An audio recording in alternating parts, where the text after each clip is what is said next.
오프! 이혼 판결을 받는 법원에서 전처가 입을 가리며 황급히 자리를 나갔습니다. 무슨 일이지? 남자는 당황하며 말했습니다. 마지막까지 생쇼를 하는구나. 남자의 엄마는 그녀를 비웃듯 말했습니다.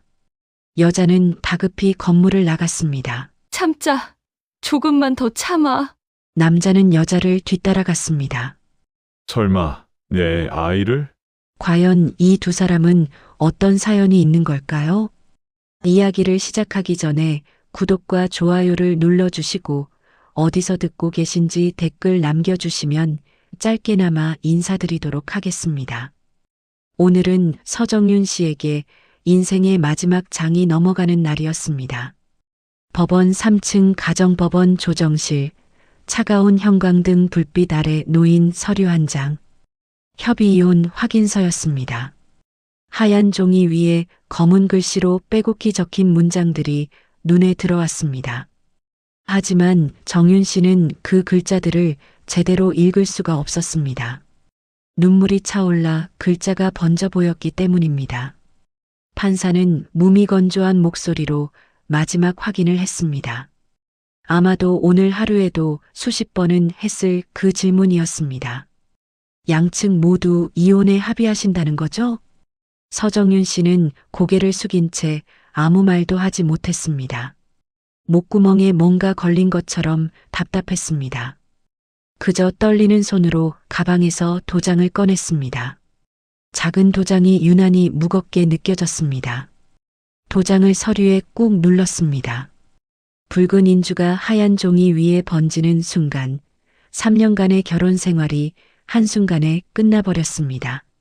사랑했던 시간도 행복했던 기억도 모두 이 작은 도장 하나로 지워지는 것만 같았습니다. 맞은편에 앉은 남편 한지훈 씨도 도장을 들었습니다. 하지만 그의 손은 쉽게 움직이지 않았습니다. 손이 공중에서 멈춰 있었습니다. 옆에 앉은 시어머니 한영숙 씨의 날카로운 시선이 아들의 등을 찌르고 있었기 때문입니다. 지훈아, 어서. 시어머니의 차가운 목소리가 조정실 안을 감쌌습니다. 짧은 한마디였지만 명령처럼 들렸습니다. 결국 지훈 씨도 도장을 찍었습니다. 쿵 하는 소리가 유난히 크게 들렸습니다. 그 소리가 정윤 씨의 귓가에 메아리 쳤습니다. 이혼이 성립되었습니다. 각자 서류 한 부씩 가져가시면 됩니다. 판사의 선언이 떨어졌습니다. 정윤 씨는 서류를 받아든 채 자리에서 일어났습니다. 다리가 후들거렸지만 꾹 참았습니다. 이 자리에서만큼은 무너지고 싶지 않았습니다. 법원 복도를 걸어 나왔습니다. 복도는 생각보다 사람이 많았습니다. 이혼하러 온 사람, 소송하러 온 사람, 각자의 사연을 안고 법원을 오가는 사람들이었습니다. 정윤 씨는 그 사람들 사이를 천천히 걸었습니다. 뒤에서 시어머니의 목소리가 들렸습니다. 일부러 들으라는 듯 큰 목소리였습니다. 끝까지 품위가 없네. 정윤 씨의 걸음이 잠시 멈칫했습니다. 하지만 뒤돌아보지 않았습니다. 그저 주먹을 꽉 쥐고 다시 걸었습니다. 지훈 씨는 뒤따라 나오는 정윤 씨를 보며 무언가 말하려 했습니다. 입술이 떨렸습니다. 그래도 하지만 입 밖으로 나온 건 그 한마디뿐이었습니다. 그 뒤의 말이 목구멍에 걸려 나오지 않았습니다. 어머니의 손이 아들의 팔을 잡아 끌었기 때문입니다. 가자, 지훈아. 끝난 일이야. 법원 건물을 나서는 순간이었습니다. 햇살이 눈부셨습니다. 정윤 씨가 갑자기 걸음을 멈췄습니다. 얼굴이 창백하게 변했습니다. 그리고는 아무 말 없이 방향을 틀어 급하게 달리기 시작했습니다. 가방을 손에 쥔 채 거의 뛰다시피 했습니다. 지훈 씨는 깜짝 놀랐습니다. 저렇게 급하게 뛰는 아내를 본 적이 없었습니다. 왜 저러지? 궁금증에 무심코 그녀의 뒤를 따라갔습니다. 시어머니는 아들을 부르려다 그냥 혀를 찼습니다. 즉, 저러니까 문제지. 정윤 씨는 법원 뒤편 인적이 드문 화장실 쪽으로 달려갔습니다. 숨이 가빠졌지만 멈출 수가 없었습니다. 달리는 중에 가방에서 무언가 하나 떨어졌지만 그녀는 알아채지 못했습니다. 하얀 종이 한 장이 바닥에 나뒹굴었습니다. 초음파 사진이었습니다. 아직 아무도 모르는 비밀이 담긴 사진이었습니다. 화장실 근처 벽에 도착한 정윤 씨는 벽을 손으로 짚으며 고개를 떨궜습니다. 구역질이 올라왔습니다. 입을 막았지만 소용없었습니다. 몸을 구부린 채 토하기 시작했습니다. 눈물이 함께 쏟아졌습니다. 토하는 건지 우는 건지 구분이 안 됐습니다. 손이 심하게 떨렸습니다. 다리에 힘이 풀려 그대로 주저앉고 말았습니다. 차가운 바닥이 무릎에 닿았습니다. 화장실 입구 거울에 비친 자신의 얼굴이 보였습니다. 창백하고 핏기 없는 얼굴이었습니다. 정윤 씨는 떨리는 손으로 자신의 뺨을 살짝 두드렸습니다. 참아. 조금만 참아. 스스로에게 다짐하듯 중얼거렸습니다. 그리고는 작은 목소리로 혼잣말을 했습니다. 오늘은 안 될 줄 알았는데. 제발. 바로 그때였습니다. 뒤에서 누군가 숨죽인 채 서 있는 기척이 느껴졌습니다. 정윤 씨가 천천히 고개를 돌렸습니다. 지훈 씨였습니다. 그는 충격에 빠진 얼굴로 서 있었습니다. 입이 반쯤 벌어진 채 말문이 막혔습니다.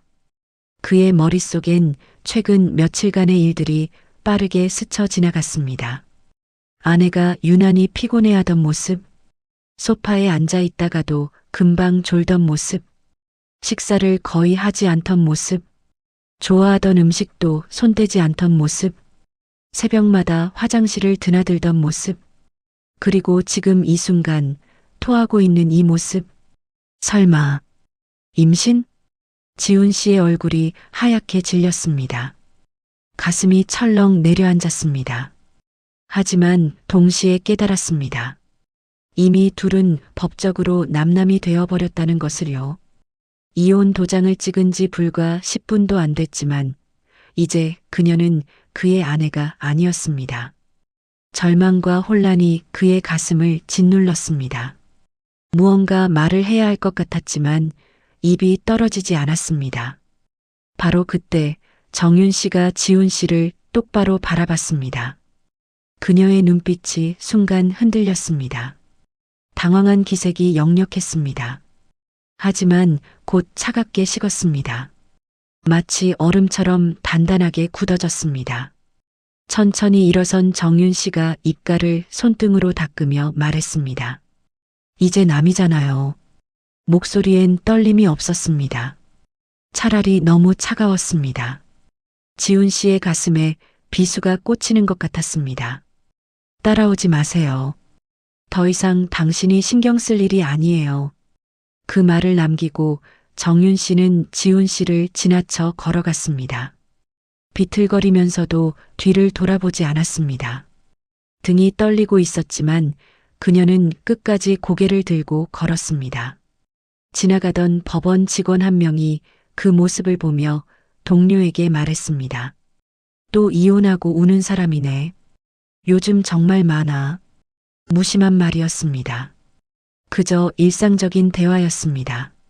하지만 정윤 씨의 귓가엔 그 말이 비수처럼 꽂혔습니다. 발걸음이 무거워졌습니다. 지훈 씨는 그 자리에 멍하니 서 있었습니다. 뒤따라가고 싶었지만 발이 떨어지지 않았습니다. 다리가 땅에 붙은 것처럼 움직이지 않았습니다. 그때 바닥에 떨어진 하얀 종이 한 장이 눈에 들어왔습니다. 지훈 씨는 그것을 주워들었습니다. 초음파 사진이었습니다.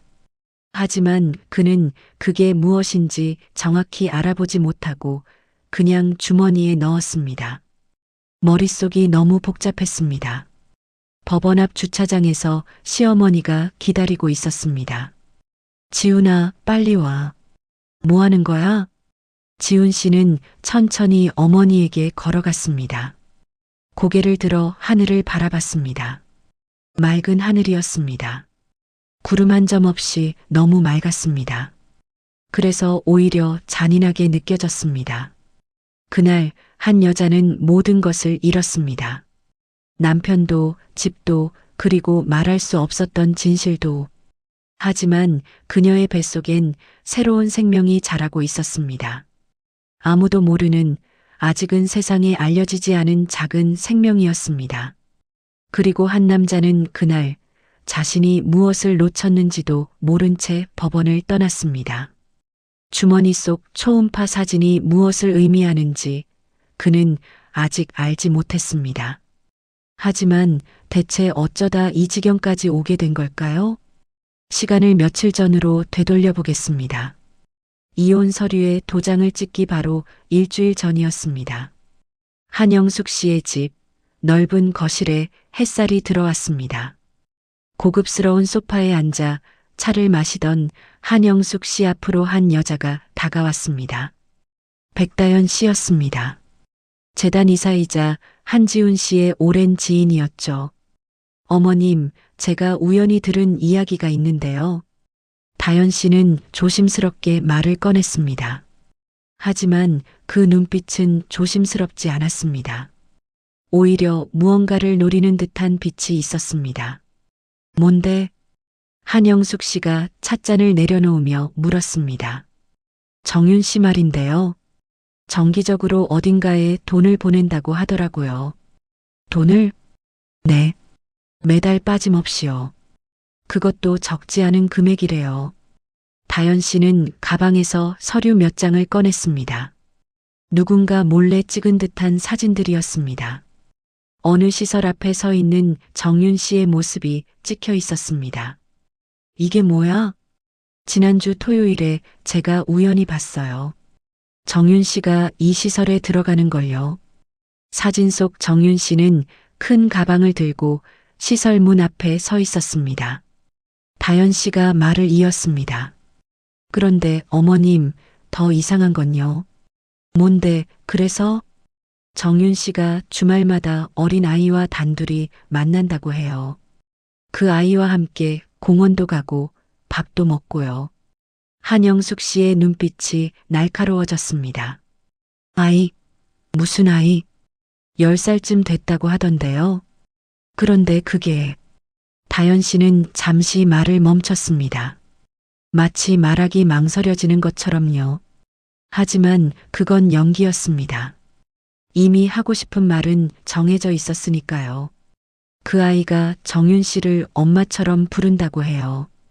한영숙 씨의 얼굴이 굳어졌습니다. 찻잔을 든 손이 미세하게 떨렸습니다. 설마 그 아이가?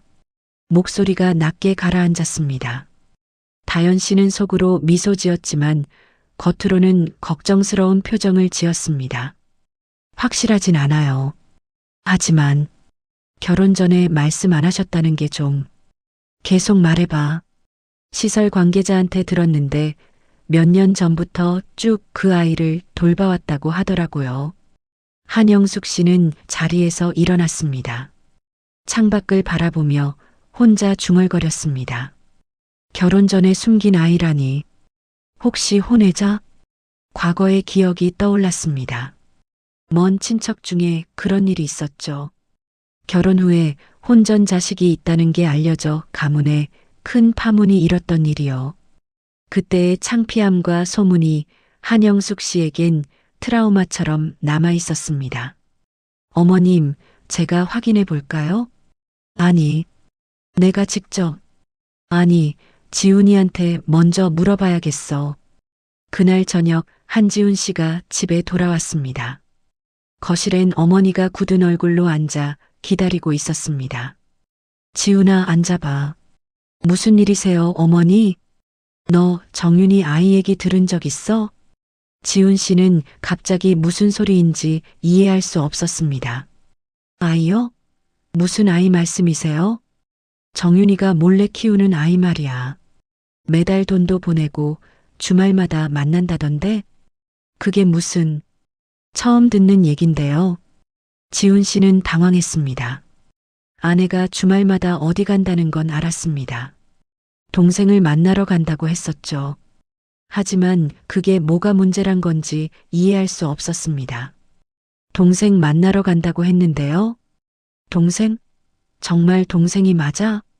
한영숙 씨의 목소리에 의심이 가득했습니다. 그럼 뭐가 문제예요? 그 아이가 정윤이를 엄마처럼 부른다는데 그게 정말 동생이겠어? 결혼 전에 낳은 자식일 수도 있잖아.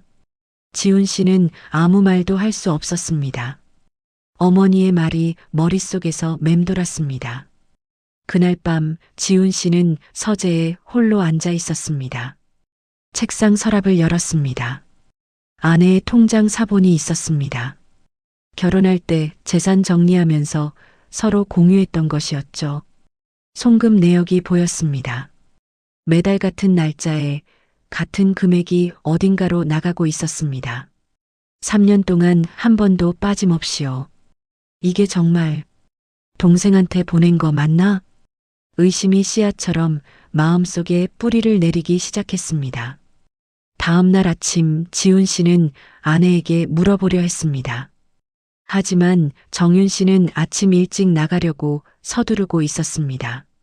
여보, 오늘 어디 가? 응, 동생 만나러 가야 해요. 혹시 나도 같이? 아니요. 괜찮아요. 정윤 씨는 차갑게 대답했습니다. 요즘 들어 유난히 피곤해 보였고 말수도 적어졌습니다. 뭔가 나한테 말 안 한 게 있어? 없어요. 정윤 씨는 가방을 들고 현관으로 향했습니다. 뒤돌아보지 않았습니다. 그날 오후 재단 이사회가 있었습니다. 한영숙 씨는 다른 이사들의 눈빛이 신경 쓰였습니다. 뭔가 소문이 돈 것 같았습니다. 회의가 끝난 후 한 이사가 조심스럽게 물었습니다. 영숙 씨, 며느님께서 좀 복잡한 사정이 있으시다면서요? 한영숙 씨의 얼굴이 굳었습니다. 벌써 소문이 퍼진 겁니다. 재단 사람들 사이에서요. 그날 저녁 한영숙 씨는 아들을 불렀습니다. 지훈아, 결정해야 해. 이대로는 안 돼. 어머니, 아직 확실한 것도 아닌데. 확실하지 않으면 확실하게 만들어야지. 직접 물어봐. 정윤이한테. 의심은 이제 신뢰를 갉아먹기 시작했습니다. 부부 사이에 금이 가기 시작한 겁니다. 보이지 않는 금이었지만 그 금은 점점 더 깊어지고 있었습니다. 그리고 그 금을 만든 건 다름 아닌 거짓된 소문이었습니다. 누군가의 질투와 오해가 만들어낸 소문이었죠. 그리고 그 질문을 해야 할 날이 왔습니다. 주말 저녁이었습니다. 정윤 씨가 밖에서 돌아왔습니다. 얼굴이 유난히 지쳐 보였습니다. 동생을 만나고 온 날이었죠. 거실 소파에 앉아있던 지훈 씨가 조심스럽게 입을 열었습니다. 여보, 앉아봐요. 할 얘기가 있어. 정윤 씨는 가방을 내려놓고 남편 앞에 앉았습니다. 불길한 예감이 들었습니다. 남편의 표정이 심상치 않았거든요. 무슨 일이에요? 물어볼 게 있는데. 지훈 씨는 말을 꺼내기가 힘들었습니다. 목구멍에 뭔가 걸린 것 같았습니다. 하지만 물어야 했습니다. 혹시 나한테 말 안 한 아이가 있어요? 정윤 씨의 얼굴이 순간 굳었습니다. 눈빛이 흔들렸습니다. 그게 무슨 말이에요? 당신이 매달 돈 보내는 아이 말이에요. 주말마다 만나는 그 아이. 정윤 씨는 입술을 꽉 깨물었습니다. 어떻게 알았을까요? 누가 말했을까요? 누구한테 들었어요? 그게 중요한 게 아니잖아요. 사실이냐고 묻는 거예요. 정윤 씨는 한참을 말없이 앉아 있었습니다. 설명하고 싶었습니다. 하지만 어떻게 설명해야 할지 막막했습니다. 후는 제 동생이에요. 동생? 네, 친동생이에요. 부모님 돌아가시고 제가 돌보고 있어요. 지훈 씨는 믿고 싶었습니다. 하지만 어머니의 말이 머릿속을 맴돌았습니다. 그 아이가 정윤이를 엄마처럼 부른다는 말이요. 그럼 왜 결혼할 때 말 안 했어요? 정윤 씨는 대답하지 못했습니다.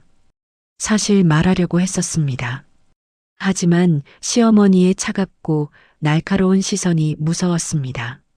재벌가에 장애가 있는 동생까지 데려온다면 어떤 반응이 나올지 두려웠던 겁니다. 후는 조금 특별한 아이예요. 특별하다는 게 장애가 정윤 씨는 말을 꺼내다 멈췄습니다. 장애라는 단어가 입 밖으로 나오지 않았습니다. 세상 사람들의 편견이 무서웠습니다. 그 낙인이 동생에게 찍힐까봐 두려웠습니다. 그건 설명할 수 있는 문제가 아니에요. 왜 설명할 수 없어요? 동생이면 당당하게 말하면 되잖아요. 말해도 믿지 않을 거예요. 어차피 정윤 씨의 목소리가 점점 작아졌습니다. 눈시울이 붉어졌습니다. 지훈 씨는 아내의 침묵을 다르게 받아들였습니다. 말할 수 없다는 건 숨길 게 있다는 뜻으로 들렸습니다. 의심의 씨앗은 이미 싹을 틀었고 이제 자라나고 있었습니다. 당신이 이렇게 나오면 나도 어쩔 수 없어요. 지훈 씨는 자리에서 일어났습니다. 서재로 들어가 문을 닫았습니다. 정윤 씨는 소파에 혼자 남았습니다. 눈물이 주르륵 흘러내렸습니다. 핸드폰을 꺼내 친구 윤미래에게 전화를 걸었습니다. 미래야, 왜? 무슨 일이야? 지훈 씨가 후 얘기를 알아버렸어. 그럼 잘 됐네. 이제 다 말해버려. 동생이라고 네가 얼마나 힘들게 키웠는지 말해도 안 믿을 것 같아. 이미 오해를 하고 있어. 그래도 말은 해야지. 그냥 있으면 더 이상해지는 거야. 하지만 정윤 씨는 고개를 저었습니다. 이미 늦었다는 생각이 들었습니다. 그날 밤 지훈 씨는 서재에서 혼자 술을 마셨습니다. 책상 위에 결혼 사진이 놓여 있었습니다. 행복하게 웃고 있는 두 사람의 모습이었죠. 언제부터 이렇게 멀어진 걸까요? 다음 날 한영숙 씨가 아들을 불렀습니다. 고급스러운 한정식집 룸이었습니다. 옆에는 양복을 입은 변호사가 앉아 있었습니다.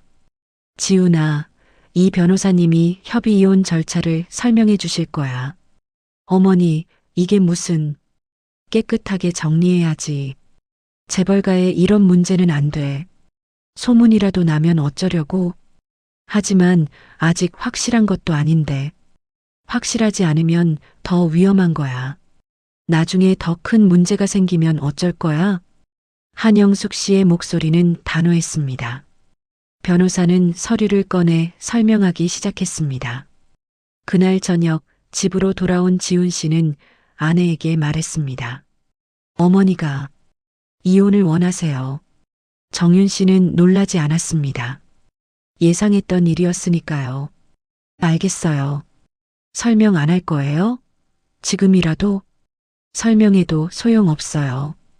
이미 마음을 정하셨잖아요. 그날 밤 정윤 씨는 화장실에서 몰래 임신 테스트기를 꺼냈습니다. 두 줄이 선명하게 나타났습니다. 손이 떨렸습니다. 이럴 때 어떻게 해야 할까요? 임신 사실을 말하면 상황이 나아질까요? 아니면 더 복잡해질까요? 혼란스러웠습니다. 침대에 누워 천장을 바라봤습니다. 동생 정우의 얼굴이 떠올랐습니다. 순수하게 웃는 동생의 모습이요. 정우는 경증 발달 장애가 있었습니다. 겉으로 보기엔 평범했지만 또래보다 조금 느렸습니다. 학교 생활도 힘들어했습니다. 만약 정우의 존재가 이 집안에 알려진다면, 장애가 있다는 게 알려진다면 정우는 어떤 시선을 받게 될까요? 정윤 씨는 상상만 해도 가슴이 아팠습니다. 재단 사람들의 수군거림, 친척들의 편견, 아이들의 놀림. 이번엔 내가 다 안고 나가자. 정윤 씨는 혼자 결심했습니다. 동생을 지키기 위해서, 뱃속의 아이를 지키기 위해서 혼자 떠나기로 했습니다. 핸드폰으로 동생에게 문자를 보냈습니다. 후야, 누나 조금 바빠질 거야. 걱정하지 마. 누가 뭐래도 후는 누나가 지킬게. 며칠간 집안은 냉랭했습니다. 같은 공간에 있어도 대화가 없었습니다. 아침 식탁에서도 거실에서도 서로 눈을 마주치지 않았습니다. 일주일 후 정윤 씨는 조용히 말했습니다. 협의 이혼하겠어요. 지훈 씨는 놀란 표정으로 아내를 바라봤습니다. 정말? 네. 조건은 없어요. 위자료도 필요 없어요. 하지만 빨리 끝내요. 그게 서로에게 좋을 것 같아요. 정윤 씨의 목소리는 담담했습니다. 감정이 없는 것처럼 들렸습니다. 하지만 그건 겉모습일 뿐이었습니다. 속으론 눈물이 흐르고 있었으니까요.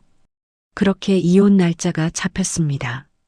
법원에 가는 날 정윤 씨는 거울을 보며 혼자 말했습니다. 견뎌. 이것만 견디면 돼. 하지만 그날 예상치 못한 일이 일어났습니다. 법원 뒤편에서 토하는 모습을 남편에게 들키고 만 거예요. 숨기고 싶었던 임신 사실까지 들킬 위기에 처한 겁니다. 법원을 나온 정윤 씨는 곧장 변호사 사무실로 향했습니다. 이혼 절차의 마지막 단계였습니다. 서류를 정리하고 재산 분할에 대한 이야기를 나눠야 했죠. 변호사 사무실 의자에 앉았습니다. 딱딱한 의자였습니다.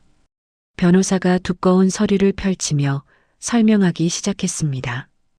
위자료는 이만큼 책정됐습니다. 그리고 결혼 기간 중 형성된 재산의 절반을 받으실 수 있고요. 아파트 보증금도 필요 없어요. 정윤 씨가 차갑게 말을 끊었습니다. 네. 하지만 부인께서 받으실 수 있는 정당한 권리인데요. 법적으로도 조건 달린 돈은 필요 없어요. 깨끗하게 정리하고 싶어요. 변호사는 안경을 벗고 정윤 씨를 바라봤습니다. 부인, 다시 한번 생각해 보세요. 이건 적지 않은 금액입니다. 앞으로 생활하시는데 괜찮아요. 제 결정이에요. 변호사는 난처한 표정을 지었습니다. 하지만 정윤 씨의 눈빛은 단호했습니다.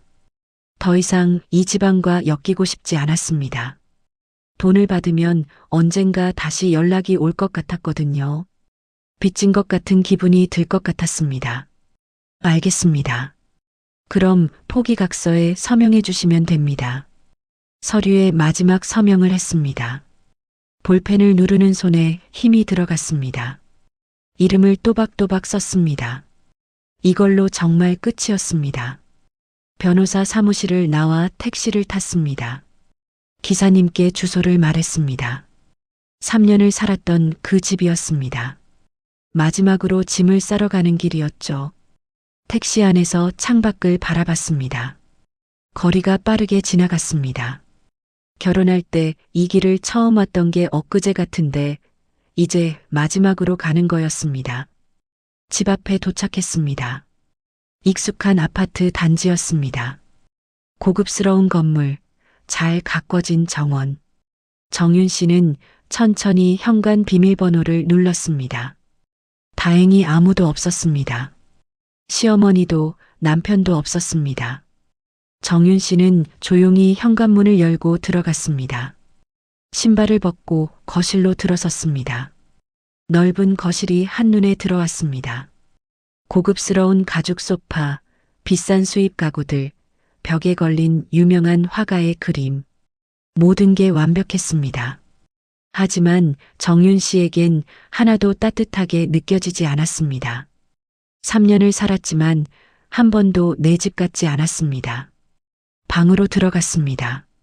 침대가 깔끔하게 정돈돼 있었습니다. 옷장을 열었습니다. 옷들이 빼곡히 걸려 있었습니다. 결혼하고 산 옷들이었습니다. 대부분 시어머니가 골라준 것들이었죠. 캐리어를 꺼냈습니다. 옷을 하나씩 꺼내 캐리어에 넣기 시작했습니다. 손이 떨렸지만 계속 움직였습니다. 입지 않을 옷들은 그냥 두기로 했습니다. 편한 옷들만 챙겼습니다. 화장대 앞에 앉았습니다. 거울에 비친 자신의 얼굴을 봤습니다. 많이 초췌해진 얼굴이었습니다. 볼이 홀쭉해지고 눈 밑에 그늘이 졌습니다. 서랍을 열었습니다. 결혼 1주년 선물로 받은 목걸이가 보였습니다. 다이아몬드가 박힌 예쁜 목걸이였습니다. 그때 남편이 직접 목에 걸어주며 말했었죠. 평생 당신 곁에 있을게요. 이 목걸이처럼 당신을 빛나게 해줄게요. 정윤 씨는 목걸이를 손에 들었습니다. 불빛에 반짝였습니다. 한참을 바라보다가 다시 서랍에 넣었습니다. 뚜껑을 닫았습니다. 가져가지 않기로 했습니다. 약속은 이미 깨졌으니까요. 평생은커녕 3년도 채 못 갔으니까요. 핸드폰을 꺼냈습니다. 사진첩을 열었습니다. 남편과 함께 찍은 사진들이 가득했습니다. 결혼식 사진, 웨딩드레스를 입고 환하게 웃는 모습, 신혼여행 사진, 바닷가에서 손을 잡고 찍은 사진, 일상의 사진들, 집에서 함께 식사하던 모습, 소파에 나란히 앉아 TV 보던 모습, 손가락이 떨렸지만 하나씩 지우기 시작했습니다. 휴지통으로 보냈습니다. 사진이 지워질 때마다 가슴 한구석이 비는 것 같았습니다. 하지만 멈추지 않았습니다. 모두 지웠습니다. 휴지통 비우기까지 눌렀습니다. 완전히 사라졌습니다. 짐을 다 싸고 나니 캐리어 하나와 가방 하나가 전부였습니다. 3년간의 결혼 생활이 이것뿐이었습니다.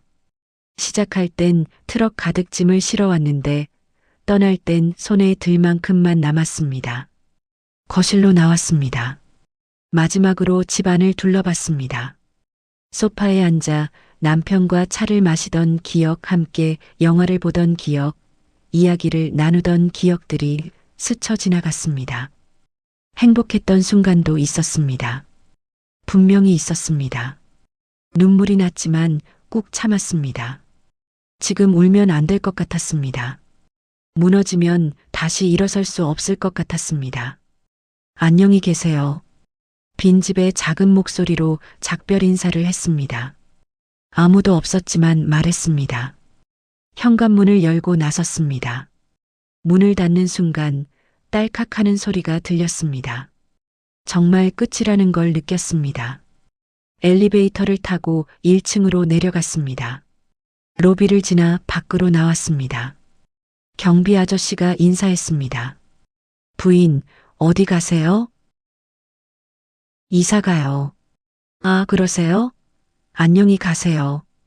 경비 아저씨는 아무것도 모르고 웃으며 인사했습니다. 아파트 단지를 나왔습니다. 뒤돌아보지 않았습니다. 앞만 보고 걸었습니다. 길가에서 친구 윤미래에게 전화를 걸었습니다. 미래야, 지금 갈게. 알았어. 기다리고 있을게. 조심히 와. 택시를 잡았습니다. 미래의 집 주소를 말했습니다. 작은 원룸이 있는 동네였습니다. 넓은 집에서 살다가 원룸으로 가는 거였죠. 택시가 출발했습니다. 뒤로 아파트가 멀어졌습니다. 정윤 씨는 창밖을 바라보며 배를 쓰다듬었습니다. 아직 배가 나오지 않았지만 그 안에 생명이 있다는 게 느껴졌습니다. 작은 목소리로 속삭였습니다. 엄마가 다 책임질게. 걱정하지 마. 힘들게 하지 않을게. 우리 둘이서 잘 살아보자. 눈물이 주르륵 흘러내렸습니다. 이제 정말 혼자였습니다. 아니, 혼자가 아니었습니다. 이 작은 생명이 함께였습니다. 이 아이를 지켜야 했습니다. 미래의 집에 도착했습니다. 낡은 빌라 2층이었습니다. 좁은 계단을 올라갔습니다. 캐리어를 끌고 올라가기 힘들었습니다. 초인종을 눌렀습니다. 문이 열렸습니다. 미래가 걱정스러운 얼굴로 서 있었습니다. 정윤아, 미래야. 미래가 꽉 안아줬습니다. 그제야 정윤 씨는 울음을 터뜨렸습니다. 참고 참았던 눈물이 쏟아졌습니다. 다 괜찮을 거야. 내가 도와줄게. 미래가 등을 토닥여줬습니다. 한참을 울고 나서야 겨우 진정할 수 있었습니다. 방은 작았습니다. 하지만 따뜻했습니다. 미래가 조심스럽게 물었습니다. 좁아도 괜찮아? 원래 혼자 사는 집이라. 고마워, 미래야. 이것만으로도 충분해. 정말 고마워. 짐을 내려놓고 침대에 앉았습니다. 긴장이 풀리니 온몸에 힘이 빠졌습니다. 그날 밤 정윤 씨는 새로운 삶을 시작했습니다. 아무것도 갖지 않고 나왔지만 그래도 괜찮았습니다. 가장 소중한 것은 함께였으니까요. 뱃속의 아이 그리고 멀리 있는 동생. 그들만 있으면 충분했습니다. 그리고 일주일이 지났습니다. 새벽 3시 30분 알람이 울렸습니다. 정윤 씨는 눈을 떴습니다. 아직 밖은 깜깜했습니다. 옆에서 자고 있는 미래가 뒤척였습니다. 조용히 일어나 화장실에 갔습니다. 세수를 하고 거울을 봤습니다. 피곤한 얼굴이었지만 참아야 했습니다.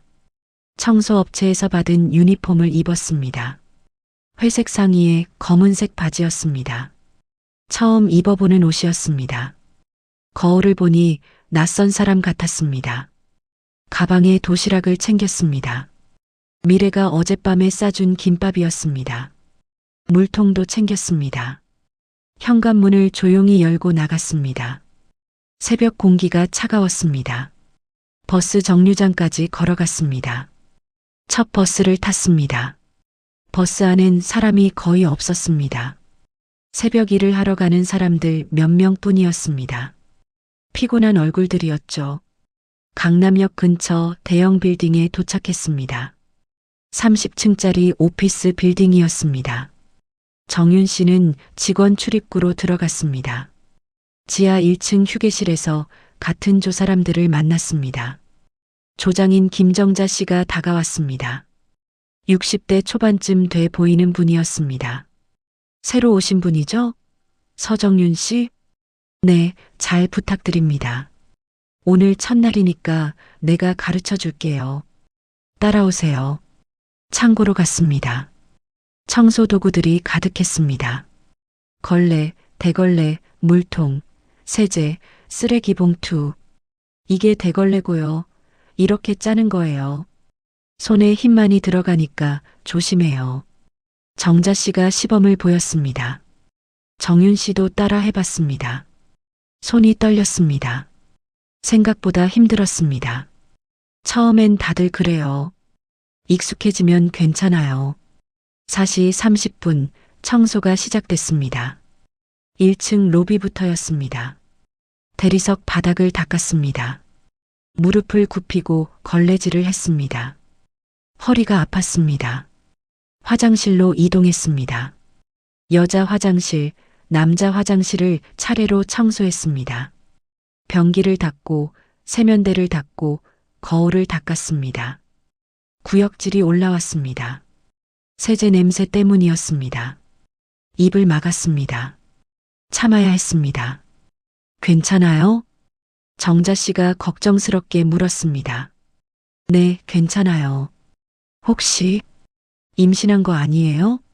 정윤 씨는 깜짝 놀랐습니다. 어떻게 알았을까요? 아니에요. 내가 내 아들 낳아봐서 알아요. 그 표정, 그 구역질. 조심해요. 무리하지 말고. 정자 씨는 더 이상 묻지 않았습니다. 그저 조용히 도와줬습니다. 계단 청소를 시작했습니다. 1층부터 30층까지였습니다. 한 계단 한 계단 올라가며 닦았습니다. 다리가 후들거렸습니다. 15층쯤 올라갔을 때였습니다. 쓰레기 봉투를 들고 내려가는 길이었습니다. 봉투가 너무 무거웠습니다. 중심을 잃고 비틀거렸습니다. 그때 누군가 봉투를 받쳐줬습니다. 경비 아저씨였습니다. 조심하세요.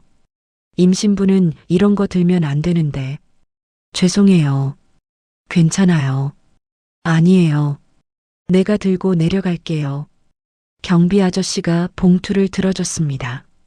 고마운 분이었습니다. 7시가 됐습니다. 회사원들이 출근하기 시작했습니다. 정윤 씨는 복도를 걸어가는 사람들을 피해 구석으로 비켰습니다. 정장을 입은 사람들이 지나갔습니다. 커피를 들고 가방을 메고 바쁜 걸음으로 지나갔습니다. 아무도 정윤 씨를 보지 않았습니다. 보이지 않는 사람이 된 기분이야. 정윤 씨는 씁쓸하게 웃었습니다. 불과 얼마 전까지만 해도 저렇게 걷던 사람이었는데요. 20층 화장실을 청소하고 있었습니다. 그때 누군가 들어왔습니다. 하이힐 소리가 들렸습니다. 고개를 들었습니다. 아는 사람이었습니다. 남편 회사 직원이었습니다. 몇 번 본 적이 있었죠. 정윤 씨는 재빨리 고개를 숙였습니다. 얼굴을 들키고 싶지 않았습니다. 청소하시는 분, 휴지 좀 채워주세요. 네, 알겠습니다. 목소리를 낮춰 대답했습니다. 다행히 알아보지 못했습니다.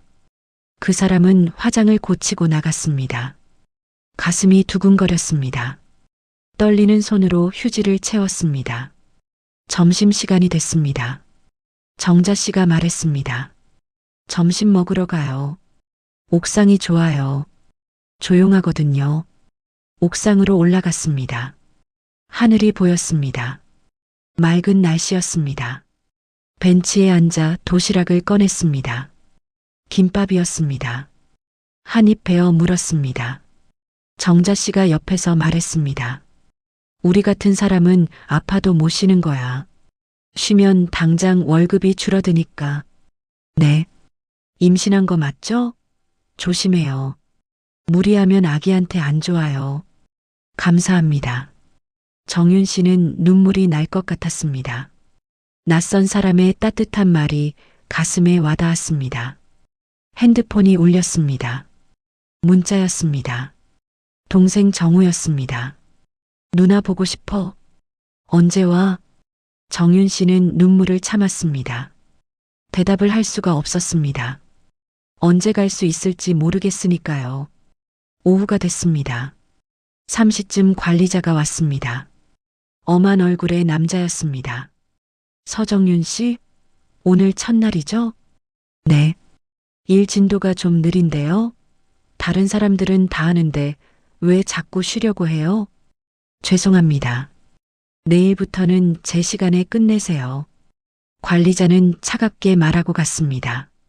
정윤 씨는 고개를 숙였습니다.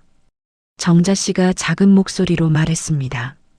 신경 쓰지 마요. 저 사람 원래 저래요. 우리 빨리 끝내고 퇴근해요. 5시가 됐습니다. 청소가 끝났습니다. 정윤 씨는 지친 몸을 이끌고 직원 출입구로 향했습니다. 밖으로 나오는 순간 멀리서 익숙한 차가 보였습니다. 검은색 세단이었습니다. 남편의 차였습니다. 차 안에 지훈 씨가 앉아 있었습니다. 이쪽을 보고 있었습니다. 정윤 씨와 눈이 마주쳤습니다. 지훈 씨는 문을 열려고 손을 뻗었습니다. 하지만 멈칫했습니다. 차에서 내려야 할지 말아야 할지 망설였습니다. 정윤 씨는 고개를 돌렸습니다. 모른 척하고 버스 정류장으로 걸어갔습니다. 뒤돌아보지 않았습니다. 지훈 씨는 차 안에서 그 모습을 바라봤습니다. 청소부 유니폼을 입은 아내의 뒷모습이었습니다. 가슴이 찢어지는 것 같았습니다. 내가 당신을 이 지경까지. 하지만 다가갈 용기가 나지 않았습니다. 자신이 그럴 자격이 있는지 확신할 수 없었으니까요. 그날 밤 정윤 씨는 미래의 집으로 돌아왔습니다. 몸이 천근만근이었습니다. 샤워를 하고 침대에 누웠습니다. 배를 쓰다듬었습니다. 작은 목소리로 속삭였습니다. 오늘도 견뎠어. 우리 잘하고 있는 거야. 조금만 더 힘내자. 눈을 감았습니다. 내일도 새벽 3시 30분에 일어나야 했습니다. 하지만 괜찮았습니다. 견딜 수 있을 것 같았습니다. 그날 밤 지훈 씨는 잠을 이룰 수가 없었습니다. 청소부 유니폼을 입은 아내의 모습이 머릿속에서 떠나지 않았습니다.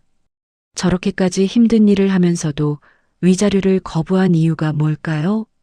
도대체 그 아이는 누구일까요? 의문은 점점 커졌습니다. 알아야 했습니다. 진실을 알아야 했습니다. 다음 날 아침 지훈 씨는 회사로 출근했습니다. 비서 강민석을 불렀습니다. 민석 씨, 들어오세요. 네, 사장님. 강민석이 사무실로 들어왔습니다. 지훈 씨는 책상 서랍에서 서류 한 장을 꺼냈습니다. 정윤 씨의 통장 사본이었습니다. 이거 좀 조사해 주세요. 조용히요. 무엇을 조사해 드릴까요? 이 송금 내역이요. 어디로 가는지, 누구한테 가는지 알아봐 주세요. 강민석은 서류를 받아들었습니다. 사장님의 표정이 심각했습니다. 더 이상 묻지 않았습니다. 알겠습니다. 며칠 드릴까요? 빠를수록 좋아요. 이틀 후 강민석이 두꺼운 봉투를 들고 왔습니다. 보고서였습니다. 사장님, 조사 결과입니다. 지훈 씨는 떨리는 손으로 봉투를 열었습니다. 첫 장을 넘겼습니다. 은행 송금 내역이 상세하게 나와 있었습니다. 매달 같은 날짜에 같은 금액이 한 시설로 송금되고 있었습니다. 3년이 아니라 7년 동안이었습니다. 결혼 전부터였습니다. 이 시설이 뭔가요? 아동보호시설입니다. 부모님이 안 계신 아이들이 있는 곳이에요. 다음 장을 넘겼습니다. 주민등록 등본 사본이 나왔습니다. 지훈 씨의 눈이 한 줄에 멈췄습니다. 서정우, 관계 남동생, 심장이 멎는 것 같았습니다. 손이 떨렸습니다. 서류가 바닥에 떨어졌습니다. 남동생, 친남동생이었어. 강민석이 조심스럽게 말했습니다. 네, 사장님. 부모님이 7년 전에 돌아가신 것으로 확인됩니다. 그때부터 서정윤 씨가 보호자로 등록되어 있었습니다. 지훈 씨는 의자에 주저앉았습니다. 머리를 감싸쥐었습니다. 더 조사한 게 있나요? 네. 시설 관계자분들께 여쭤봤는데요. 서정윤 씨가 매달 빠짐없이 생활비를 보내셨고 주말마다 방문하셨다고 합니다. 그 아이는, 정우는 어떤 아이인가요? 경증 발달 장애가 있다고 합니다. 하지만 일상생활은 가능하고 학교도 다니고 있습니다. 지훈 씨는 책상에 머리를 박았습니다. 숨이 막혔습니다. 자식이 아니라 책임이었구나. 내가 뭘 한 거야. 강민석은 아무 말도 하지 못했습니다. 사장님의 등이 떨리고 있었습니다. 그날 오후 지훈 씨는 차를 몰고 시설로 향했습니다. 서울 외곽에 있는 작은 건물이었습니다. 주차를 하고 안으로 들어갔습니다. 사무실 문을 두드렸습니다. 들어오세요. 중년의 여자 선생님이 앉아 계셨습니다. 안녕하세요. 저는 한지훈이라고 합니다. 아, 혹시 정윤 씨 관련해서 오셨나요? 네. 어떻게 아셨어요? 전화로 연락받았어요. 정윤 씨 남편분이 오실 거라고요. 강민석이 미리 연락했나 봅니다. 선생님은 지훈 씨를 의자에 앉게 했습니다. 정우에 대해 궁금하신가 봐요? 네. 그 아이에 대해 알고 싶습니다. 선생님은 서랍에서 파일을 꺼냈습니다. 정우의 기록이었습니다. 정우는 좋은 아이예요. 착하고 순수하죠. 다만 또래보다 조금 느릴 뿐이에요. 파일을 펼쳤습니다. 사진이 보였습니다. 밝게 웃고 있는 소년이었습니다. 정윤 씨와 닮았습니다. 부모님이 돌아가신 후에 정윤 씨가 혼자 다 감당하셨어요. 23살 때부터요. 23살이요? 네. 대학생이었는데 학교를 그만두고 일을 시작했어요. 동생을 위해서요. 지훈 씨는 숨이 막혔습니다. 23살이면 얼마나 어린 나이입니까? 그 나이에 혼자 동생을 키운 겁니다. 주말마다 오셨어요. 비가 오나 눈이 오나 한 번도 빠진 적이 없었어요. 그럼 결혼하고 나서도? 네. 결혼하신 후에도 계속 오셨어요. 다만 최근 몇 주는 못 오셨더라고요. 전화로 사정이 생겼다고 하시던데. 지훈 씨는 고개를 숙였습니다. 그 사정이 자신 때문이라는 걸 알았습니다. 정우는 누나를 많이 보고 싶어 해요. 매일 누나 언제 오냐고 물어봐요. 가슴이 찢어지는 것 같았습니다. 학교 생활 기록부도 보여드릴까요? 네, 부탁드립니다. 선생님이 다른 파일을 꺼냈습니다. 학교 기록부였습니다. 보호자란에 서정윤이라고 적혀 있었습니다. 학부모 상담도 정윤 씨가 다 오셨어요. 학교 행사도 빠짐없이 참석하셨고요. 지훈 씨는 기록부를 천천히 읽었습니다. 선생님의 소결란에 이렇게 적혀 있었습니다. 보호자의 헌신적인 돌봄으로 정우가 안정적으로 성장하고 있음. 정윤 씨는 정말 대단한 분이에요. 어린 나이에 동생을 혼자 키우면서도 한 번도 포기하지 않으셨어요. 지훈 씨는 더 이상 견딜 수가 없었습니다. 자리에서 일어났습니다. 감사합니다. 많이 배웠습니다. 차로 돌아왔습니다. 운전석에 앉았지만 시동을 걸지 못했습니다. 핸들을 잡은 채 한참을 앉아 있었습니다. 정윤 씨에게 전화를 걸려고 핸드폰을 꺼냈습니다. 번호를 눌렀습니다. 하지만 통화 버튼을 누르지 못했습니다. 뭐라고 말해야 할까요? 미안하다고? 그 말이 무슨 소용이 있을까요? 전화를 끊었습니다. 다시 걸었습니다. 또 끊었습니다. 몇 번을 반복했습니다. 과거의 기억이 떠올랐습니다.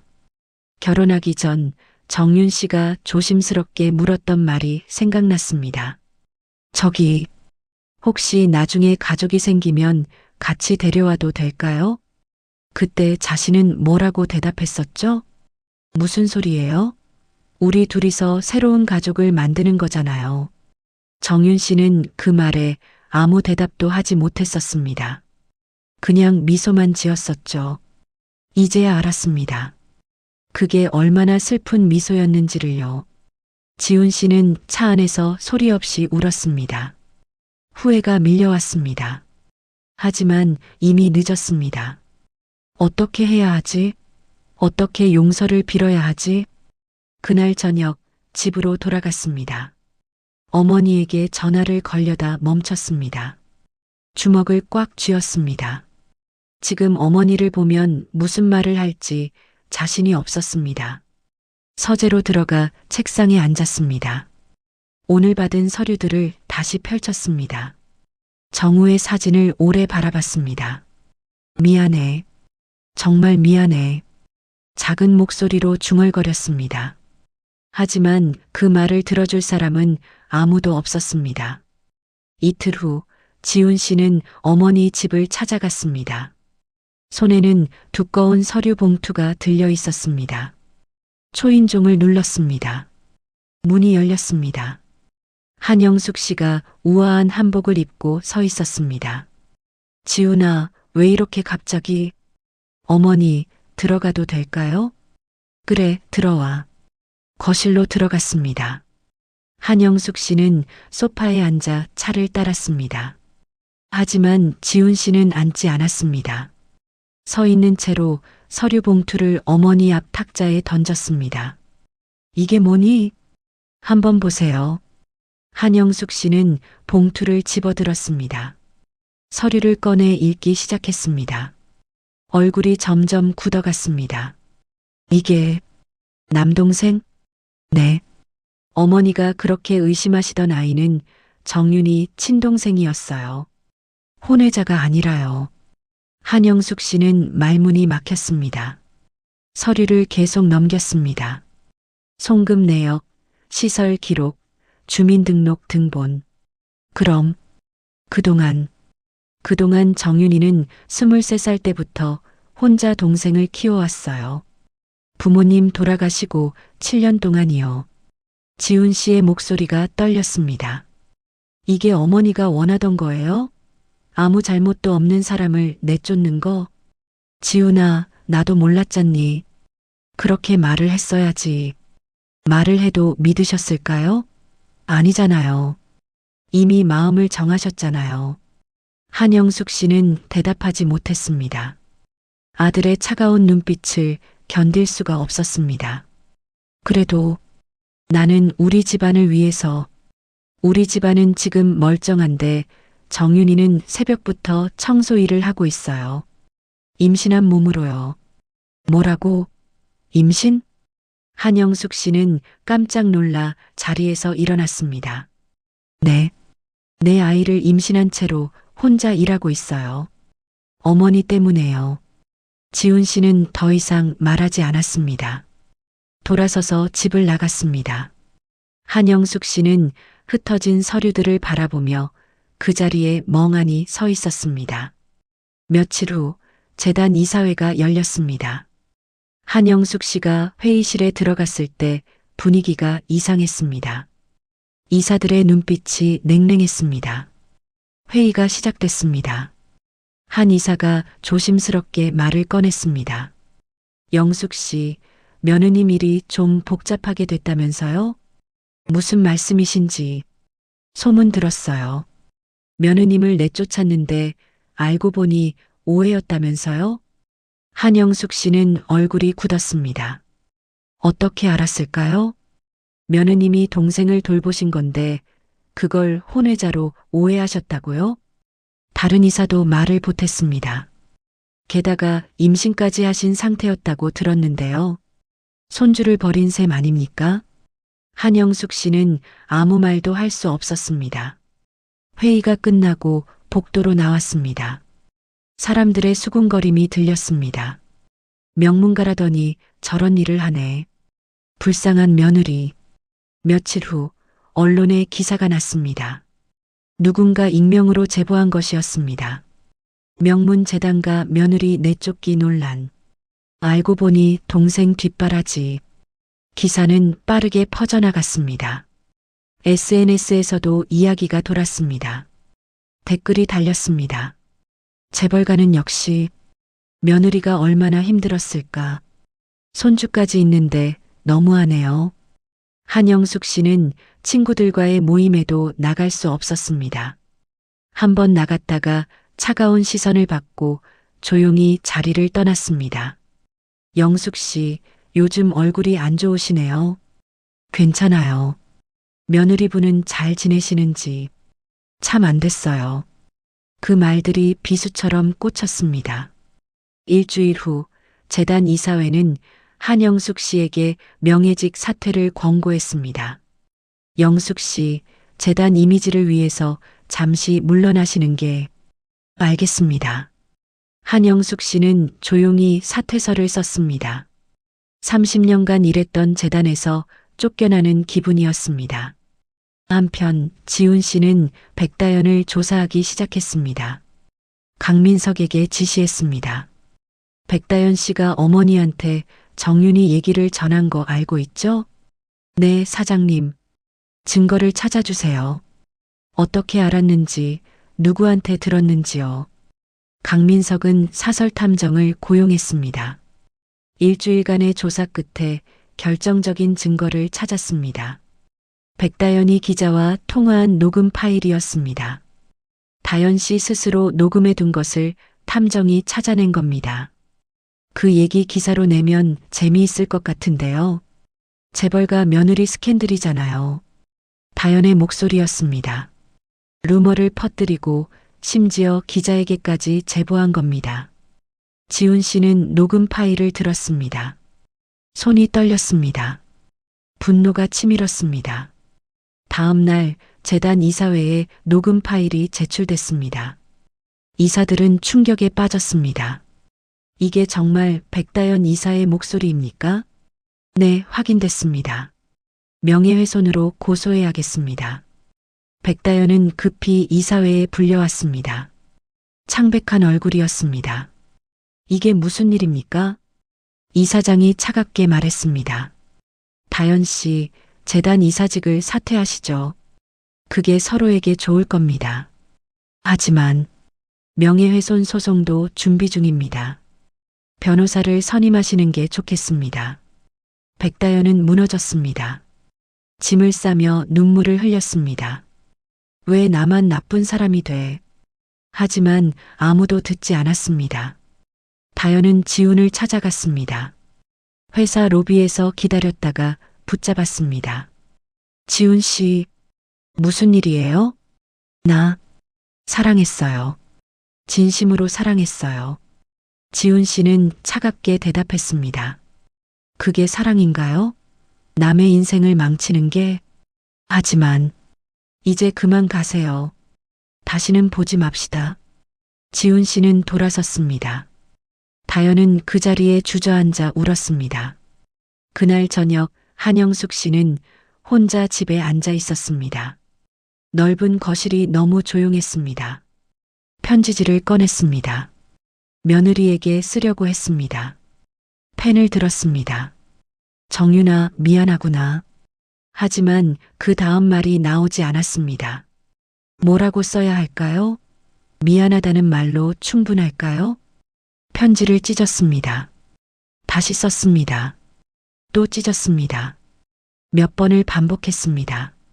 결국 한 장도 완성하지 못했습니다. 찢어진 편지 조각들이 바닥에 흩어졌습니다. 한영숙 씨는 창밖을 바라봤습니다. 밤하늘에 별이 보였습니다. 며느리는 지금 뭘 하고 있을까요? 손주는 건강할까요? 후회가 밀려왔습니다. 하지만 이미 늦었습니다. 저지른 일은 돌이킬 수 없었습니다. 두 여자는 그렇게 자신들이 만든 거짓의 대가를 치렀습니다. 한 사람은 명예를 잃었고 다른 한 사람은 모든 걸 잃었습니다.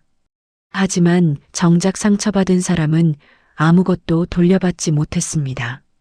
그저 혼자 새벽을 견디고 있을 뿐이었습니다. 진실을 알게 된 지훈 씨는 정윤 씨를 찾아가지 않았습니다. 아니, 찾아갈 수가 없었습니다. 무슨 얼굴로 가야 할까요? 미안하다는 말 한마디로 용서받을 수 있을까요? 하지만 그렇다고 아무것도 하지 않을 순 없었습니다. 첫날 밤 지훈 씨는 미래의 원룸 앞에 차를 세웠습니다. 새벽 3시였습니다. 정윤 씨가 출근하는 시간이었습니다. 건물 입구를 바라보며 기다렸습니다. 30분쯤 지났을 때 불빛이 켜졌습니다. 곧이어 정윤 씨가 나왔습니다. 청소부 유니폼을 입은 그녀의 모습이 보였습니다. 지훈 씨는 차에서 내리려다 멈췄습니다. 다가갈 용기가 나지 않았습니다. 정윤 씨는 버스 정류장으로 걸어갔습니다. 지훈 씨를 보지 못했습니다. 아니, 봤어도 모른 척 했을지도 모릅니다. 다음 날도 그 다음 날도 지훈 씨는 같은 자리에서 기다렸습니다. 3일 연속이었습니다. 잠도 제대로 자지 못했습니다. 하지만 괜찮았습니다. 사흘째 되는 날 정윤 씨가 건물에서 나오다 차를 발견했습니다. 잠시 걸음을 멈췄습니다. 하지만 고개를 돌리고 그냥 지나쳤습니다. 지훈 씨는 차 안에서 그 모습을 바라봤습니다. 가슴이 아팠지만 이해했습니다. 당연한 반응이었습니다. 며칠 후 지훈 씨는 다른 방법을 생각했습니다. 정윤 씨가 일하는 빌딩 근처 편의점에 들렀습니다. 샌드위치와 우유를 샀습니다. 따뜻한 옥수수차도 함께요. 새벽 4시 빌딩 직원 출입구 앞에 조용히 놓고 왔습니다. 쪽지도 함께 놓았습니다. 아침 거르지 마세요. 정윤 씨는 출근해서 그것을 발견했습니다. 누가 놓고 갔는지 알았습니다. 쓰레기통에 버리려다 멈췄습니다. 배가 고팠습니다. 입덧 때문에 제대로 먹지 못했거든요. 결국 샌드위치를 먹었습니다. 눈물이 났지만 계속 먹었습니다. 일주일 후 정우의 학교에서 운동회가 열렸습니다. 지훈 씨는 강민석에게 일정을 알아보라고 했습니다. 운동회 날 아침 지훈 씨는 학교에 도착했습니다. 운동장엔 아이들과 학부모들이 가득했습니다. 정우를 찾았습니다. 한쪽 구석에 혼자 앉아 있었습니다. 다른 아이들은 부모님과 함께 있었지만 정우는 혼자였습니다. 지훈 씨가 다가갔습니다. 정우야? 정우가 고개를 들었습니다. 낯선 사람을 보고 경계하는 눈빛이었습니다. 누구세요? 나는 내 누나를 아는 사람이야. 누나요? 누나 어디 있어요? 오늘은 못 왔어. 대신 내가 왔어. 같이 운동회 하면 안 될까? 정우는 망설였습니다. 하지만 혼자 있기 싫었습니다. 좋아요. 2인 삼각 경기가 시작됐습니다. 지훈 씨와 정우는 함께 발목을 묶었습니다. 준비됐지? 네. 출발 신호가 울렸습니다. 둘은 천천히 걸었습니다. 정우가 넘어질까봐 지훈 씨가 조심스럽게 속도를 맞췄습니다. 형, 빠르네요. 정우가 웃으며 말했습니다. 형이라는 호칭이 자연스럽게 나왔습니다. 멀리서 한 여자가 그 모습을 보고 있었습니다. 정윤 씨였습니다. 일을 마치고 급히 달려온 것이었습니다. 복잡한 표정으로 바라봤습니다. 정우가 웃고 있었습니다. 오랜만에 보는 밝은 웃음이었습니다. 경기가 끝나고 지훈 씨는 정우에게 말했습니다. 잘했어, 정우야. 고마워요, 형. 그때 뒤에서 목소리가 들렸습니다. 후야. 정우가 돌아봤습니다. 누나. 정우는 누나에게 달려갔습니다. 정윤 씨는 동생을 꼭 안아줬습니다. 지훈 씨와 눈이 마주쳤습니다. 정윤 씨는 차갑게 말했습니다. 왜 여기 있어요? 정우가 혼자 있길래. 신경 쓰지 마세요. 이제 제가 올 수 있으니까. 정윤 씨는 동생의 손을 잡고 돌아섰습니다. 며칠 후 정윤 씨의 병원 검진일이었습니다. 산부인과 앞 대기실에서 기다리고 있는데 지훈 씨가 앉아 있었습니다. 왜 여기 있어요? 아이 아빠니까요. 그 한마디에 정윤 씨는 할 말을 잃었습니다. 외면했습니다. 들어가지 마세요. 밖에서 기다릴게요. 진료가 끝나고 나왔을 때도 지훈 씨는 그 자리에 앉아 있었습니다. 아기 괜찮아요? 건강해요. 다행이네요. 더 이상 대화는 없었습니다. 하지만 지훈 씨는 병원 밖까지 따라 나왔습니다. 어느 날 오후 비가 내렸습니다.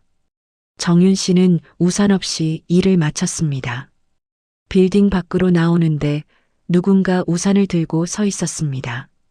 지훈 씨였습니다. 우산 없죠? 우산을 씌워주려 했습니다. 정윤 씨는 뿌리쳤습니다.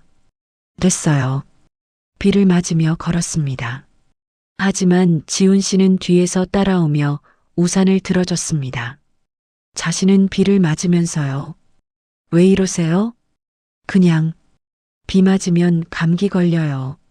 정윤 씨는 더 이상 뿌리치지 않았습니다. 그냥 걸었습니다.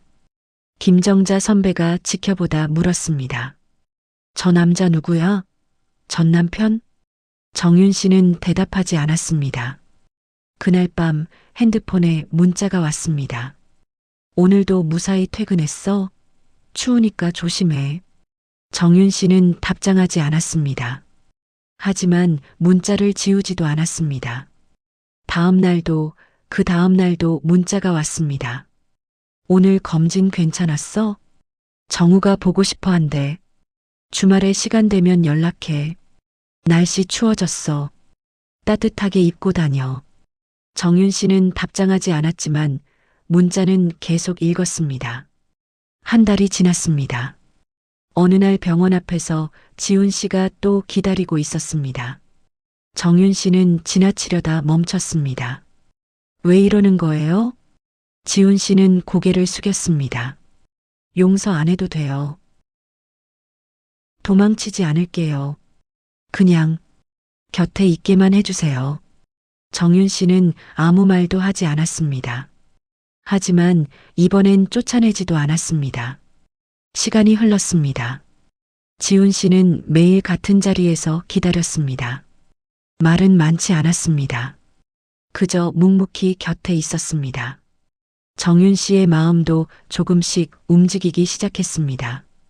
미움은 여전했지만 그의 진심도 느껴졌습니다. 어느 날 정우가 말했습니다. 누나, 그 형 좋은 사람 같아. 나한테 친절해. 운동회 때도 재밌었어. 정윤 씨는 동생의 머리를 쓰다듬었습니다. 대답 대신 미소만 지었습니다. 시간이 신뢰를 대신하기 시작했습니다. 천천히, 아주 천천히요. 그렇게 석 달이 흘렀습니다. 정윤 씨의 배가 제법 불러왔습니다. 일하기가 점점 힘들어졌지만 참았습니다. 어느 날 새벽이었습니다. 평소처럼 3층 화장실을 청소하고 있었습니다. 그런데 갑자기 배가 뻐근해졌습니다. 처음엔 대수롭지 않게 생각했습니다. 요즘 가끔 배가 당기곤 했거든요. 계속 이랬습니다. 하지만 통증이 점점 심해졌습니다. 식은땀이 났습니다. 걸레를 놓치고 바닥에 주저앉았습니다. 김정자 씨가 달려왔습니다. 정윤아, 괜찮아? 선배님, 배가... 정자 씨는 정윤 씨의 치마를 봤습니다. 피가 비치고 있었습니다. 얼굴이 하얗게 질렸습니다. 119 불러야 해. 급히 전화를 걸었습니다. 목소리가 떨렸습니다. 여기 임산부가 쓰러졌어요. 빨리요. 정윤 씨를 바닥에 눕혔습니다. 정윤아, 버텨. 조금만 버텨. 정윤 씨는 희미하게 눈을 떴습니다. 천장이 빙글빙글 돌았습니다. 애는 괜찮아, 괜찮을 거야. 구급차 온다. 곧 구급차가 도착했습니다. 응급구조사들이 들것을 가지고 왔습니다. 정윤 씨를 실었습니다. 정자 씨가 같이 탔습니다. 구급차 안에서 핸드폰을 꺼냈습니다. 정윤 씨의 연락처를 뒤졌습니다. 지훈이라는 이름이 보였습니다. 전화를 걸었습니다. 벨이 울렸습니다. 여보세요? 혹시 정윤 씨 아시는 분이죠? 저는 같이 일하는 김정자라고 하는데요. 지금 정윤이가 병원 가고 있어요. 조산 기운이 있대요. 어느 병원이요? 강남성 모병원이요. 지금 갑니다. 전화가 끊겼습니다. 병원 응급실에 도착했습니다. 의사들이 달려왔습니다. 정윤 씨를 침대에 옮겼습니다. 임신 몇 주예요? 7개월. 32주요. 조산이네요. 수술 준비하세요. 정윤 씨는 수술실로 옮겨졌습니다. 복도에 정자 씨 혼자 남았습니다. 20분쯤 지났을 때 지훈 씨가 달려왔습니다. 숨이 가빴습니다. 양복을 제대로 입지도 못했습니다. 정윤이는요? 어디 있어요? 수술실에 들어갔어요. 지훈 씨는 수술실 문 앞에 섰습니다. 빨간 불이 켜져 있었습니다. 수술 중이라는 표시였습니다. 의자에 앉았습니다. 두 손을 모았습니다. 기도하듯이요. 제발 무사하게 해주세요. 1시간이 지났습니다. 문이 열렸습니다. 의사가 나왔습니다. 보호자분이세요? 네. 지훈 씨가 벌떡 일어났습니다. 보호자 서명이 필요합니다. 응급 제왕절개 수술인데 동의서에. 네, 할게요. 산모는 괜찮아요? 지금 수술 진행 중입니다. 아기가 너무 일찍 나오려고 해서요. 지훈 씨는 망설임 없이 서명했습니다. 손이 떨렸지만 또박또박 이름을 썼습니다. 의사가 다시 수술실로 들어갔습니다. 지훈 씨는 복도 의자에 주저앉았습니다. 또 1시간이 지났습니다. 문이 다시 열렸습니다. 수술 잘 끝났습니다. 산모는요? 아기는요? 둘 다 안전합니다. 딸 낳으셨어요. 몸무게가 좀 적긴 하지만 건강해요. 지훈 씨는 그 자리에 주저앉았습니다. 눈물이 쏟아졌습니다. 감사합니다. 정말 감사합니다. 정자 씨가 지훈 씨의 어깨를 두드려줬습니다. 다행이네요. 정말 다행이에요. 간호사가 다가왔습니다. 신생아실로 오시겠어요? 아기 보실 수 있어요. 지훈 씨는 신생아실로 갔습니다. 유리창 너머로 작은 아기가 보였습니다. 보육기 안에 누워 있었습니다. 손도 작고 발도 작았습니다. 눈을 감고 있었지만 숨을 쉬고 있었습니다. 살아 있었습니다. 지훈 씨는 유리창에 손을 댔습니다. 눈물이 멈추지 않았습니다. 미안해. 아빠가 미안해. 1시간 후 정윤 씨가 회복실로 옮겨졌습니다. 마취가 깨기를 기다렸습니다. 지훈 씨는 병실 밖에서 기다렸습니다. 들어갈 수 없었습니다. 들어갈 자격이 있을까요? 정윤 씨가 천천히 눈을 떴습니다. 천장이 보였습니다. 병실이었습니다. 애는 간호사가 다가왔습니다. 아기 괜찮아요. 딸 낳으셨어요. 괜찮아요? 정말요? 네, 건강해요. 조금 작긴 하지만요. 정윤 씨는 눈물을 흘렸습니다. 안도의 눈물이었습니다. 고맙습니다. 정말 고맙습니다. 간호사가 말했습니다. 남편분이 밖에서 기다리고 계세요. 들어오시라고 할까요? 정윤 씨는 대답하지 않았습니다. 잠시 후 고개를 끄덕였습니다. 지훈 씨가 조심스럽게 병실로 들어왔습니다. 문 앞에 서서 망설였습니다. 들어와도 돼요? 정윤 씨는 고개를 돌렸습니다. 대답 대신이었습니다. 지훈 씨는 침대 옆 의자에 앉았습니다. 딸이에요. 건강해요. 봤어요? 네. 신생아실에서 봤어요. 작지만 예뻐요. 정윤 씨는 눈을 감았습니다. 눈물이 흘러내렸습니다. 다음 날 지훈 씨는 신생아실에서 받은 발도장 찍힌 종이를 가져왔습니다. 조그만 발도장이 빨간 잉크로 찍혀 있었습니다. 병실로 들어가 정윤 씨에게 건넸습니다. 이거 아기 발도장이에요. 정윤 씨는 종이를 받았습니다. 손으로 발도장을 만졌습니다. 작은 발이었습니다. 이렇게 작아? 네, 정말 작아요. 지훈 씨는 주머니에서 편지 한 장을 꺼냈습니다. 떨리는 손으로 정윤 씨에게 건넸습니다. 읽어봐 주세요. 정윤 씨는 편지를 펼쳤습니다. 부모란에 이름같이 쓰고 싶습니다. 아빠로서 책임지게 해주세요. 정윤 씨는 한참 편지를 바라봤습니다. 눈물이 종이를 적셨습니다. 출생신고 같이 해도 될까요? 지훈 씨가 조심스럽게 물었습니다. 정윤 씨는 대답하지 않았습니다. 한참을 망설였습니다. 미움과 용서 사이에서 흔들렸습니다. 그때 간호사가 아기를 데리고 왔습니다. 엄마, 수유 시간이에요. 작은 아기가 정윤 씨의 품에 안겼습니다. 따뜻했습니다. 숨을 쉬고 있었습니다. 살아 있었습니다. 정윤 씨는 아기를 내려다봤습니다. 눈물이 뚝뚝 떨어졌습니다. 지훈 씨도 눈물을 흘렸습니다. 침대 옆에 무릎을 꿇었습니다. 미안해요. 정말 미안해요. 정윤 씨는 아기를 안은 채 한참을 울었습니다. 그리고 작은 목소리로 말했습니다. 까치예요. 네. 출생신고. 까치예요. 지훈 씨는 처음으로 정윤 씨의 허락을 받았습니다. 눈물이 쏟아졌습니다. 고마워요. 정말 고마워요. 복도에서 발소리가 들렸습니다. 누나, 정우였습니다. 강민석이 데려온 것이었습니다. 형도 왔어. 정우는 병실로 뛰어들어왔습니다. 정윤 씨를 보고 아기를 보고 지훈 씨를 봤습니다. 누나, 아기예요? 응. 조카야. 와, 진짜 작아요. 정우는 신기한 듯 아기를 바라봤습니다.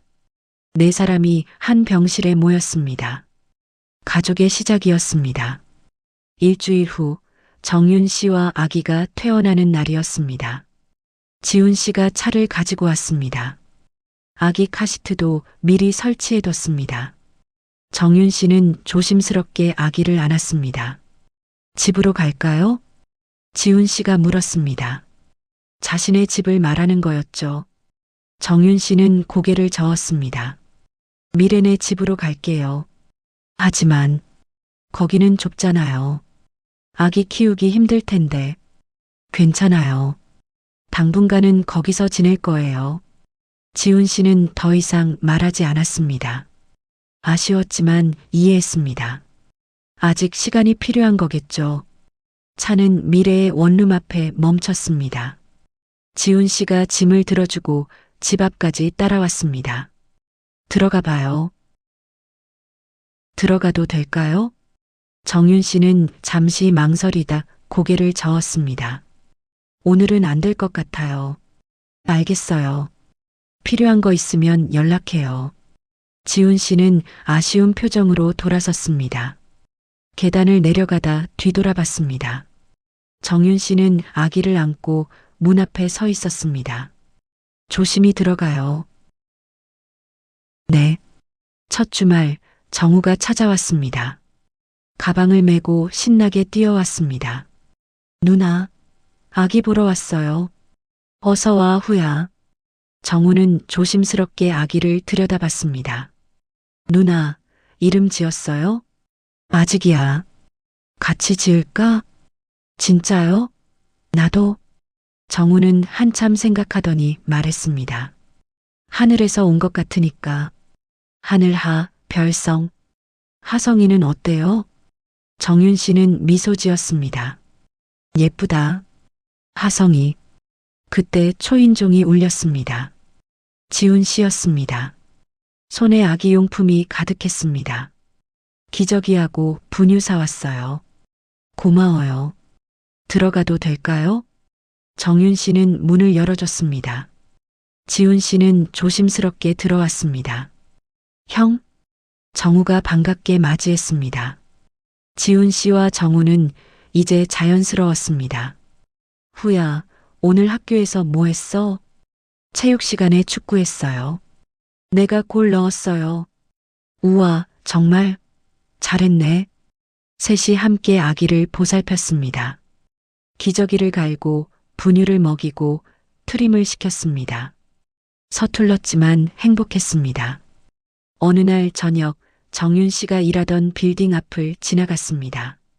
김정자 선배를 만나기 위해서였습니다. 정자 선배님, 정윤아, 아기는 잘 있어? 네, 덕분에요. 그때 정말 고마웠어요.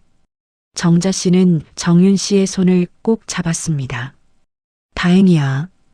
그 남자, 좋은 사람이더라. 진심인 것 같아. 네. 용서하기 힘들겠지만 기회는 줘봐. 사람은 변할 수 있어. 정윤 씨는 고개를 끄덕였습니다. 한편 병원 근처에서 한 여자가 서 있었습니다. 한영숙 씨였습니다. 멀리서 유리창 너머 신생아 씨를 바라봤습니다. 손주가 있을 겁니다. 하지만 다가갈 수 없었습니다. 발걸음을 떼려다 멈췄습니다. 들어가려다 돌아섰습니다. 몇 번을 반복했습니다. 결국 들어가지 못했습니다. 그저 멀리서 바라만 봤습니다. 지훈 씨가 병원에서 나오다 어머니를 발견했습니다. 어머니? 한영숙 씨는 깜짝 놀라 돌아봤습니다. 지훈아, 왜 여기 계세요? 들어가시지 그래요. 나는 아직. 지훈 씨는 차갑게 말했습니다. 아직은 힘들어요. 정윤이한테도 저한테도요. 알아. 내가 잘못했어. 하지만 시간이 필요해요. 조금만 기다려주세요. 지훈 씨는 돌아서서 걸어갔습니다. 한영숙 씨는 그 자리에 홀로 남았습니다. 2달 후 지훈 씨는 큰 결정을 했습니다. 재단을 하나 설립하기로 한 것이었습니다. 강민석을 불렀습니다. 민석 씨, 재단 설립 준비 진행해 주세요. 어떤 재단인가요? 보호사각지대에 있는 아이들을 위한 재단이요. 부모님이 안 계시거나 돌봄이 필요한 아이들을 지원하는 거예요. 좋은 취지네요. 재단 이름은요? 정우재단으로 할게요. 정우요? 네. 누나가 지켜준 것처럼 우리도 다른 아이들을 지킬 거예요. 석 달 후 정우재단 개소식이 열렸습니다. 장소는 정윤 씨가 일했던 그 빌딩이었습니다. 1층 로비에 현판이 걸렸습니다. 정우재단이라는 글씨가 새겨져 있었습니다. 정윤 씨와 정우가 초대를 받아왔습니다. 정우는 현판을 보고 깜짝 놀랐습니다. 누나, 이게 제 이름이에요? 그래, 너 이름으로 만든 재단이야. 진짜요? 지훈 씨가 다가왔습니다. 정우야, 내 누나가 너를 지켜준 것처럼 이 재단도 다른 아이들을 지킬 거야. 정우는 눈물을 글썽였습니다. 형, 고마워요. 정윤 씨는 빌딩 안을 둘러봤습니다. 예전에 청소했던 곳이었습니다. 새벽마다 걸레를 들고 닦았던 복도, 화장실, 계단. 경비 아저씨가 다가왔습니다. 아, 그때 그분이시네요. 이제 청소 안 하시나 봐요? 네, 그만뒀어요. 다행이에요. 임신한 몸으로 너무 힘들어 보이셨거든요. 정윤 씨는 빌딩 앞에 서서 말했습니다. 고마웠어요. 힘든 시간이었지만 견딜 수 있게 해줬어요. 개소식이 끝나고 네 사람은 처음으로 함께 식사를 했습니다. 작은 한식당이었습니다. 정우가 아기를 안고 있었습니다. 하성이는 곤히 잠들어 있었습니다. 누나, 하성이 진짜 예뻐요. 그치? 우리 후가 이름 지어줘서 더 예쁜 것 같아. 지훈 씨가 물을 따라줬습니다. 정윤 씨는 받아 마셨습니다. 감사합니다. 아니에요. 제가 더 감사하죠. 어색했지만 따뜻한 분위기였습니다. 완전한 화해는 아니었지만 새로운 시작이었습니다. 식사 후 밖으로 나왔습니다. 정우재단 앞에서 사진을 찍기로 했습니다. 자, 다 같이 서세요. 지나가던 사람에게 부탁해 사진을 찍었습니다. 정우, 정윤, 하성, 지훈. 네 사람이 나란히 섰습니다. 하나, 둘, 셋. 플래시가 터졌습니다. 사진 속 네 사람은 조심스럽지만 행복해 보였습니다. 그날 밤 정윤 씨는 사진을 보며 생각했습니다. 힘든 시간이었습니다. 아팠고 외로웠고 슬펐습니다. 하지만 견뎠습니다. 그리고 이제 새로운 가족이 생겼습니다. 전과 같지는 않았지만 그래도 가족이었습니다. 정우는 이제 형이라 부르는 사람이 생겼습니다. 하성이는 아빠가 있습니다. 그리고 정윤 씨는 혼자가 아니었습니다. 용서는 쉽지 않았습니다. 상처는 여전했습니다. 하지만 시간이 조금씩 아물게 해주고 있었습니다. 며칠 후 한영숙 씨가 편지 한 장을 보냈습니다. 정윤 씨에게요. 정윤아, 미안하구나. 용서를 바라지 않는다. 다만 손주 한 번만 봐도 될까? 정윤 씨는 편지를 읽고 한참을 생각했습니다. 그리고 답장을 썼습니다. 시간이 필요해요. 하지만 언젠가는요. 완벽한 해피엔딩은 아니었습니다. 하지만 그래도 괜찮았습니다. 인생이란 원래 그런 거니까요. 말하지 못한 진실이 가장 큰 오해가 되었습니다. 하지만 그 진실은 결국 빛을 찾았습니다. 정우재단 앞 현판이 햇살을 받아 빛났습니다. 그 빛처럼 네 사람의 앞날도 조금씩 밝아지고 있었습니다.